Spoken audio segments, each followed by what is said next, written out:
Бул өткөн маалымат жыйынында эмгек социалдык камсыздоо жана миграция министри Кудайберген Базарбаев социалдык төлөмдөрдүн көлөмүн көбөйтүү динамикасы тууралуу айтып берди. Анда 2021 жылдын 1-октябрынан тартып социалдык төлөмдөрдүн өлчөмүнүн көбөйтүлүшү, ошондой эле 2022 жылдын 1-июнунан тартып жөлөк пулдар соц төлөмдөрдүн жогорулашы тууралуу маалымат берди. Жалпысынан социалдык төлөмдөрдүн көлөмү 103.009 жаранга көбөйтүлгөн. Министрлик өлкөбүздөгү социалдык жактан короого муктаж жарандарга кепилденген социалдык төлөмдөрдү жана кызматтарды көрсөтүп келет. Слайдта министрлик аркылуу берилүүчү жардамдар көрсөтүлгөн. Мисалы, балдары бар аз камсыз болгон үй бүлөгө көмөк жүрөк пулун алып жатат. Ал эми пенсияга укугу жок, майыптыгы бар адамдар, улгайган адамдар ай сайын социалдык жүрөк пул менен камсыз болууда. Жеңилдиктин ордуна акчалар компенсациялар 25 категориядан дагы жарандарга берилет. Мындан тышкары үстүбүздөгү жылы 1-июндан тартып үй бүлөгө көмөк жөлөк пулунун суммасы 810 сомдон 1200 сомго, ал эми майыптыгы бар балдарды караган жеке ассистенттерге төлөнгөн сумма 4900 сомдон 6300 сомго чейин көбөйтүлгөн. Биринчи топтогу майыптыгы барлар үчүн 2500 сомдон 5500 сомго чейин, экинчи топтогу майыптыгы барлар үчүн 2000 сомдон 3000 сомго чейин, үчүнчү топтогу майыптыгы барлар үчүн 1500 сомдон 2000 сомго чейин, жетим балдар үчүн 2000 сомдон 3000 сомго чейин, пенсионерлер үчүн 1500 сомдон 2000 сомго чейин, баатыр энелер үчүн 2500 сомдон 3000 сомго чейин. Мамлекеттик жөлөк пулдардын өлчөмү былтыркы жылдын 1-октябрынан баштап этап түрүндө көбөйтүлдү. Биринчи ирет ушул 18 жашка чейинки ден соолук мүмкүнчүлүгү чектелген балдарга мындайча айтканда артыкчылыктуу түрдө көтөрүлдү 1-октябрдан жана 1-январдан баштап.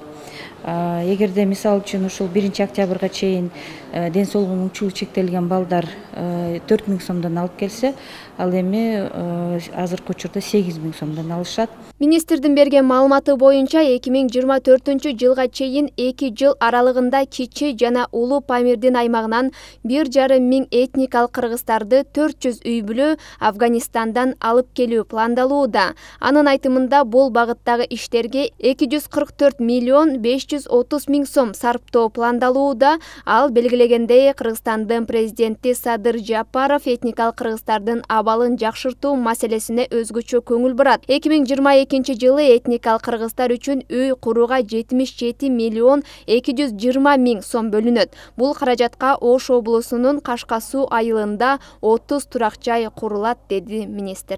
Ал эми өлкө жарандары үчүн чет өлкөдө ишке орноштурууга көмөктөшүү кызматы иш алып барат. Германия, Япония, Финландия жана башка бир катар өлкөлөр менен келишим түзүү маселеси иштелип чыгууда.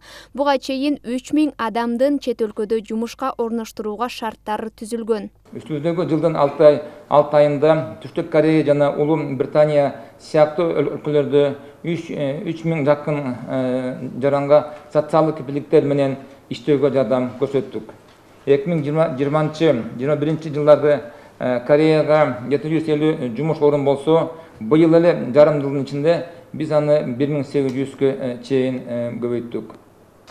Учурда Германия, Япония, Финляндия жана башка бир катар өлкөлөр менен келишимдер каралууда. Ошону менен бирге чет өлкөдө ишке орноштуруу боюнча санариптик кызматтык ишке киргиздик. Ал эми 2022 жылдын 6 айында балдар үчүн ишеним телефону 111 кыска номерине 45029 кайрылуу түшкөн. Анын ичинен 1256сы максаттуу кайрылуу болгон. Балдар тарабынан 304, чоңдор 952 кайрылуу жасаган. Ар бир кайрылуу боюнча адистер тарабынан белгиленген тартипте тийиштүү иш-аракеттер көрсөтүлгөн. Ишеним телефону боюнча шашылыш консультациялык психологиялык жардам көрсөтүүнү жогорку билими бар. Ошондой эле ушул багыт боюнча атайын окуу курстарын аяктаган эдистер жүзөгө ашырууда. Алтынай Шайдылдаева, Келдибек Уланбеков, Чыңгыз Садыков, СТВ.